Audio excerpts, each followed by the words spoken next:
This week in Beijing, China held a massive military parade to commemorate the 80th anniversary of the defeat of Japan in World War II. The event, which was attended by leaders from Russia, North Korea, Indonesia, and other states friendly with China, was part of Xi Jinping's attempt to highlight the role played by China in the Second World War. His claim is that the world systematically understates the sacrifice made by the Chinese in defeating the Axis powers. And the EU's top diplomat, Kaja Kallas, has kind of proved his point. This is the battle of narratives for the global south and all the rest of the world, really.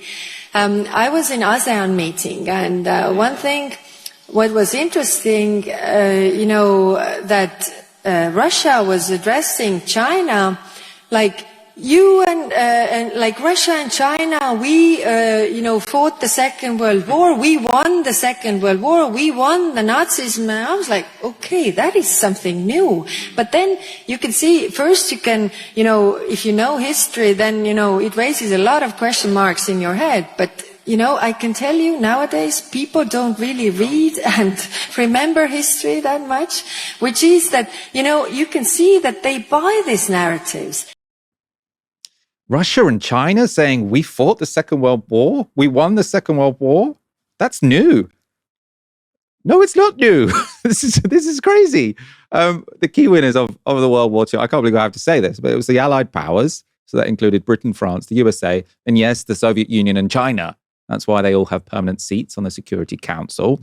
The role of the non-Western powers was also not in any way marginal. The war against Nazi Germany was largely decided on the Eastern Front. 3/4 of German military losses in the war were in battles with the Soviets, not the Brits or the Americans. And the Soviet Union suffered the largest overall losses in the war. 27 million of their people died.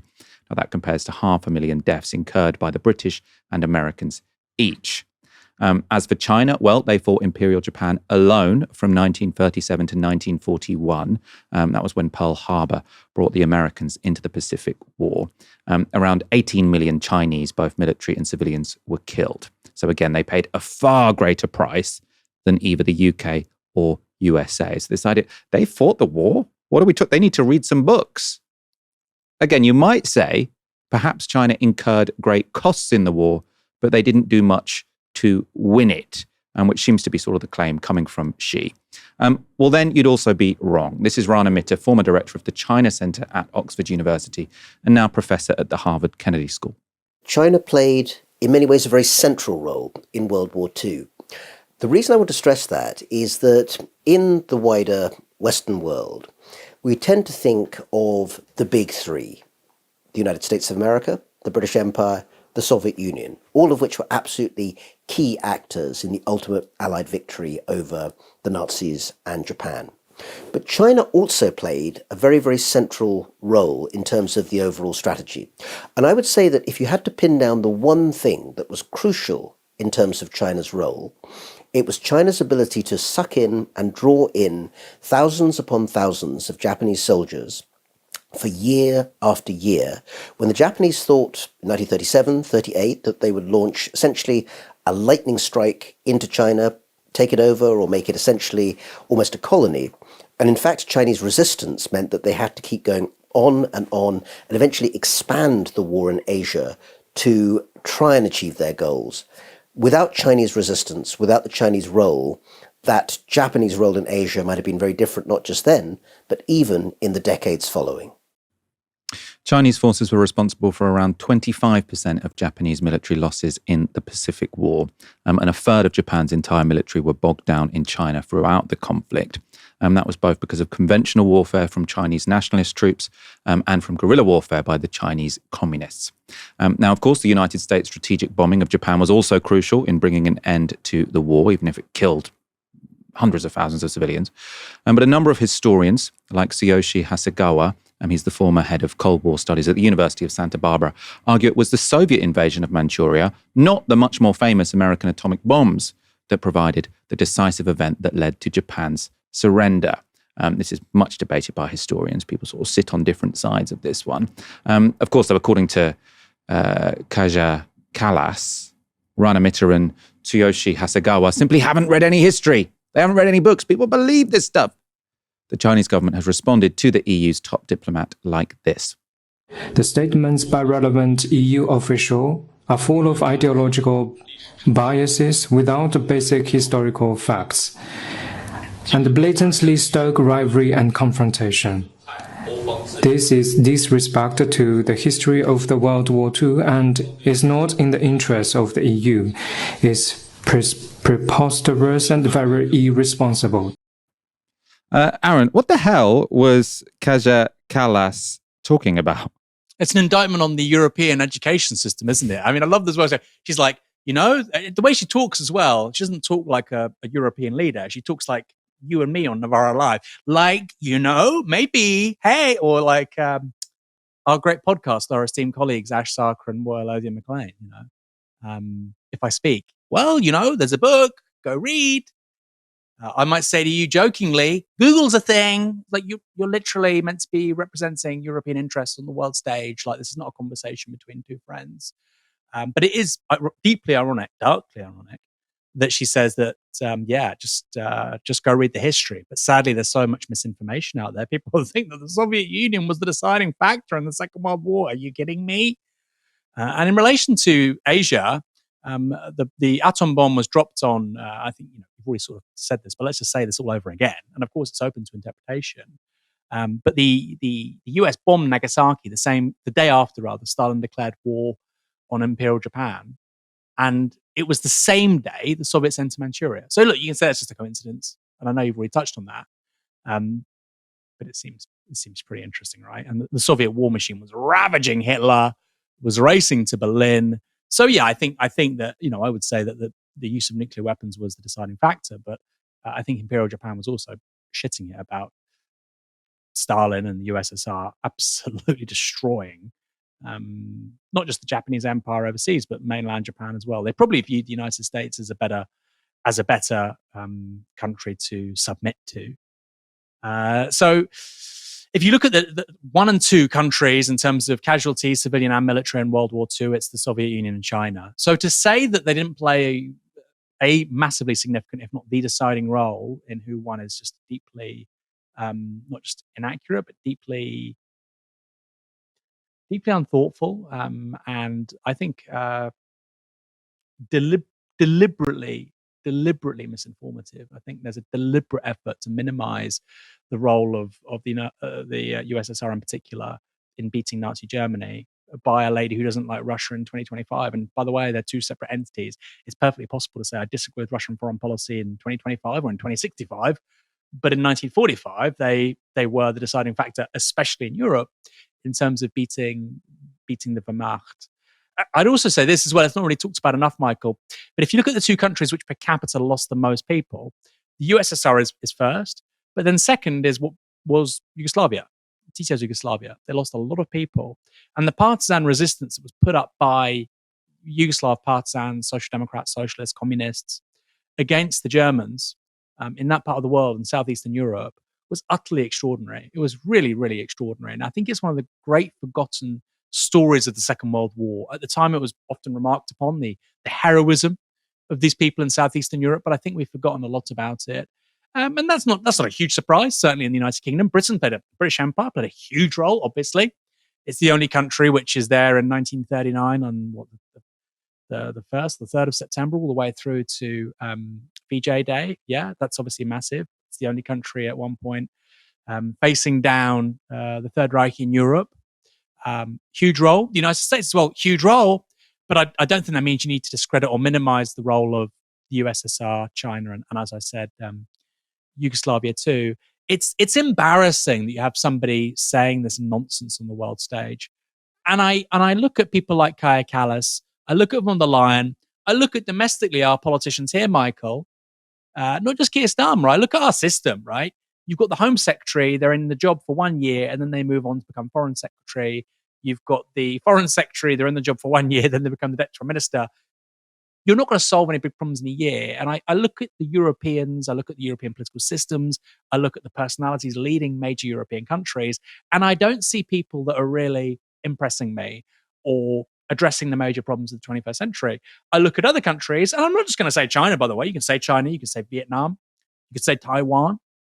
these appear to be very well governed places, certainly better governed than most of Europe right now, and the United States do. And I think people like Kaya Kallas really speak to the dysfunction of the European political class. I look at von der Leyen and Kaya Kallas and the nonsense that comes out of their mouths, Michael. And I more than once have asked myself, look, are these guys where they are? People say, oh, it's because because the European transnational political class attracts people who aren't especially talented, or whatever. Maybe they're there because of the US deep state, right? And I'm not saying they are, but they're so bad. If you were trying to pick people who wouldn't be able to advance Europe's interests on the world stage, if you were trying to pick people who make Europe look stupid at every turn, you'd kind of be hard pressed to find somebody better than Kai Kallas for the role. So it does make me wonder, how the hell is she there? It's embarrassing. You're embarrassing Europe in front of the Chinese, the world's second largest economy by nominal GDP, the world's largest economy by GDP on PPP, the world's largest exporter, the world's largest manufacturing country. You're embarrassing us in front of them. And you're not embarrassing us by telling the truth. You're embarrassing us by talking nonsense, by looking like an idiot. It does ask questions. Why does Kaya Kallas have that job? Oh, this might be why. Let's go to something else she said on the day of China's parade. So she said, the meeting of Xi, Putin, Kim Jong-un in Iran challenged the rules-based order. And this is a quote from her. While Western leaders gather in diplomacy, an autocratic alliance is seeking a fast track to a new world order. Looking at President Xi standing alongside the leaders of Russia, Iran, and North Korea in Beijing today, these aren't just anti-Western optics. This is a direct challenge to the international system built on rules. Now, you can imagine, I think the idea that sort of the West has upheld this rules-based system, which is sort of fair and just, I think has always been, massively overplayed and to a large degree dishonest. But to say this in the same year that a key Western ally, Israel, is committing a genocide and calling the UN, every humanitarian agency, everyone Hamas, and sort of saying that calling the International Court of Justice sort of a ridiculous organization, calling the International Criminal Court a ridiculous organization. That's a key Western ally. So they're doing, I think, the gravest breaches of international law at the moment. And then go look at Donald Trump, who is just slapping 50% tariffs on India and huge tariffs on anyone. Like the whole point of the rules-based order was that at least you were supposed to have some kind of, consistency, predictability in trade. Now, the stuff about sort of humanitarian law, I think, was always sort of window dressing, really. But the stuff about having regular economic relationships between countries, there kind of was a rules-based order there. Whether or not it did what it said on the tin, which was to sort of enhance global development everywhere. The whole point of the Washington Consensus is that, or the argument against the Washington Consensus is that it was there to sort of impose trading conditions that benefited the Americans. But it was consistent. You could make predictions on the basis of those rules continuing to be in place. It's not just that the rules-based order now looks sort of bankrupt. There just isn't one. There aren't international rules when it comes to global trade. And if anyone is upholding them, providing the sort of steady engine of global growth whilst not whacking random tariffs on people, it's the Chinese. Aaron, I mean, for all of our life, we've heard sort of Western leaders sort of say the West has the rules-based order, and then you've got the axis of evil under George W. Bush. You've got various different things that the evil empire under Reagan. Obviously, that's before us. But this idea that the West are the rules-based ones and everyone else is not. How you just can't stand up and say that now in the year 2025 and not feel a hint of embarrassment, surely. Well, it was probably never true, was it, Michael? But I think you're absolutely right. It's kind of died a death. And if you look at, for instance, things like UN reform, if we have a conversation about reforming the UN Security Council, India, a country of 1.4 billion people, should clearly be on the UN Security Council. If you want to have any legitimacy as a body which is meant to ensure global collective security, clearly India should be on the UN Security Council. Other countries, we can have that debate, right? Maybe you want a country from Africa, you might want probably Brazil or Japan or whatever, or EU seats to replace Britain and France or whatever. Or you could just keep it as it is and add India. I mean, 1.4 billion people are completely unrepresented. And I don't say that because I agree with the politics of India. But if you've got the United Nations, which is meant to embody internationalist values and represent all the countries and all the peoples of the planet, I mean, that seems to me a minor oversight. So, yeah, I look at things like the Security Council, that's purely the expression of realpolitik in 1945, where you were trying to give, majority status to the Western order. We've talked about how Gaza has been absolutely destroyed since October 2023. In terms of the weight of munitions dropped on Gaza since then, it's more than twice the munitions by weight that were dropped on Hamburg, Dresden, and London combined over the entirety of the Second World War. This is a tiny strip of land where 2.5 million people live. The only analog to that kind of destruction isn't even really the Second World War. It's the Vietnam War, it's Laos, it's the Korean War in the 1950s, where you have similarly just mind-bending amounts of munitions dumped on civilian areas by the US Air Force. So I think, that rules-based order, quote unquote, was never really there. I think we should start thinking about the Cold War fundamentally as what was World War III. That's what it was. It was never a hot war between the USSR and the United States, but it was a hot war for a lot of other places. So I would say that's the case. But, look, there was at least the semblance of a world order in the post-Cold War era. That's just completely gone now. And it embarrasses the Europeans to have somebody saying this utter claptrap. I personally think that the Chinese are better guarantors right now of the international order than the Americans. I mean, that seems quite obvious. If you think I'm sort of regurgitating Xi talking points, just go back to Davos. I think it was under the first Trump administration, and you had open editorials by outlets like The Economist or whatever saying that actually China is a better guarantor of free trade than Trump's America is.